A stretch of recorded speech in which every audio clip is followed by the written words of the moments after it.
Hello viewers, আপনারা যদি দেখেন আসলে আমার পেছনে এগুলো কি, আপনারা কি কিছু বলতে পারবেন?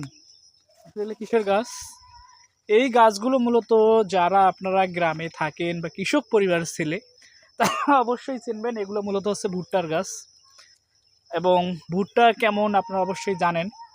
এবং আমি যদি দেখাই, এই ভুট্টার গাছগুলো কিন্তু অনেকটাই লম্বা হয়েছে, প্রায় আমার সমান 6 ফিট।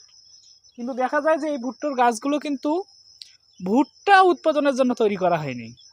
এগুলা মূলত চাষ করা হয়েছে ঘাস হিসেবে, অর্থাৎ গোখাদ্য বা গরুর খাদ্য হিসেবে এগুলা কিন্তু ব্যবহার করা হচ্ছে।